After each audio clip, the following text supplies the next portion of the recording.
In this video, I'm going to demonstrate the technique necessary to assemble your individual letters of the alphabet into the final ABC project. Before you begin this video, you should have already shot all your letters, edited them as far as crop, color balance, brightness, and contrast.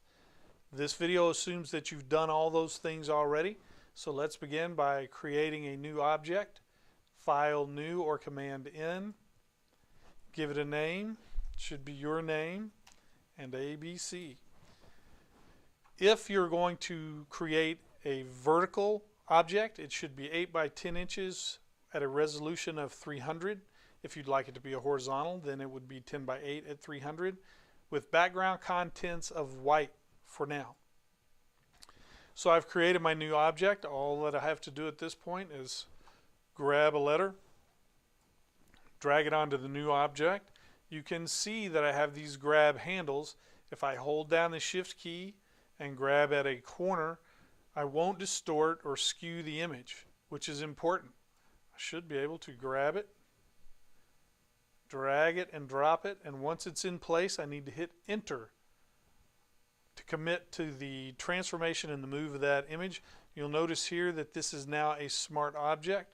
I'll talk a little bit more about that in a minute, but let's go get a few more letters and get them on the new object.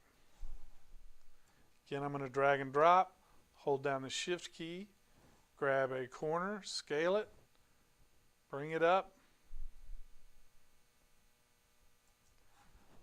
hit enter. We'll get a few more. Drag it, drop it, hold the shift key, scale it. Whoa, now that's what happens if you release the shift key. Hit Command Z, return the image, and I'll scale it again, grab it, and I should be able to move it back up here without skewing the image. And hit enter.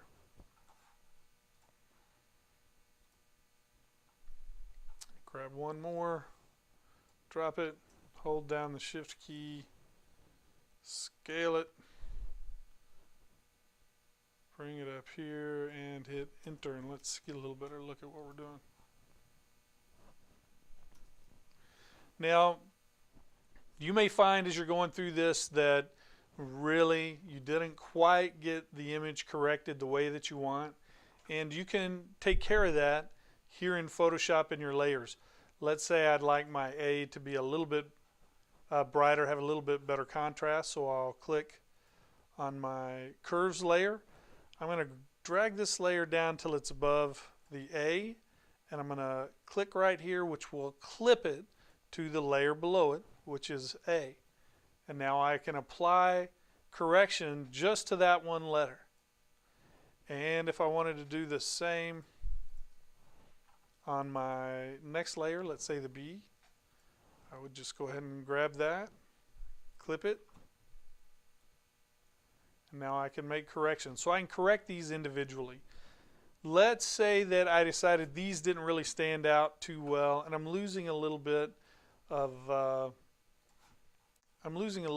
my definition on the edge of this image here, so I want to hold them to the page a little bit more, especially with the D. So we would apply this to all of them.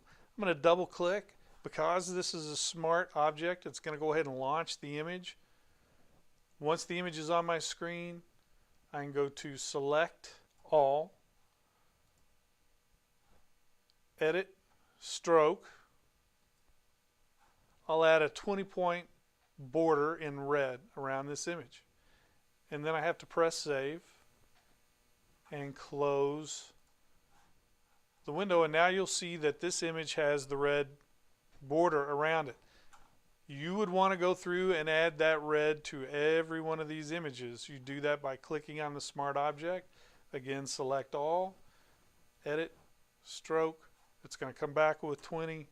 Press save and W, and you'll see that each of these now will have that red stroke around the image.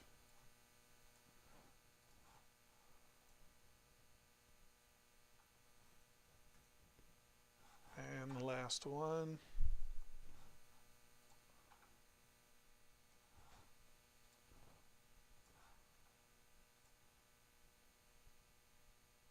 Have to save that, remember, and close it. Now we've added a 20-point red stroke around each of these images. Another thing that you may decide to do, going to make this look a little more interesting, I'm going to go up here and click on FX, and I'm going to put a drop shadow. I'm on the A layer, so I should see the effect over here.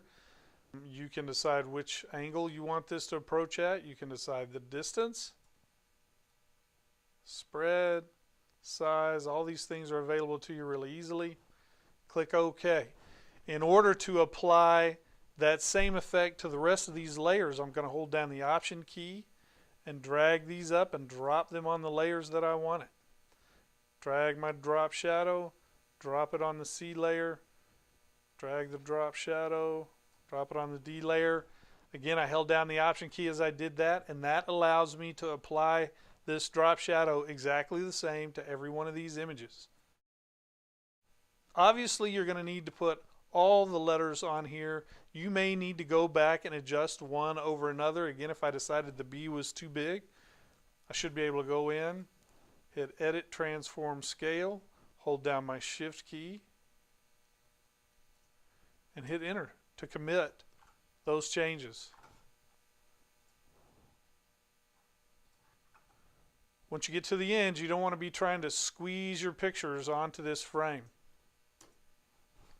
My move tool, maybe tighten these up a little bit.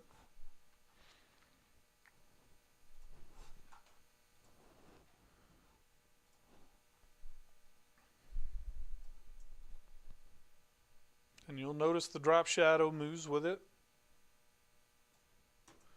Alright, that would allow me to make more room later on to add more letters. If I got down to the bottom, I got down to Z, and rather than just crowding Z down, making it a little tiny letter in the alphabet, I can go back and respace everything so it looks a little better. Don't forget to add your name using text. Remember lesson 10 in Classroom in a Book. You learned a variety of text features that you can add, so put those to good use. Also, let me show you just quickly how to change out the background color. If we decided that for whatever reason what would go lovely with that red outline, let's just pick blue. So I'll go back to my background, hit Command Delete, and I can change the color. Pretty simple.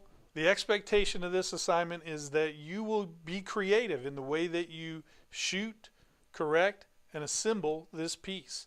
You're going to be graded for all of those things rather than just on the fact that you went out and shot a few letters and put them together. This should be enough to get you going. If you have questions, feel free to ask, and I look forward to seeing your final projects.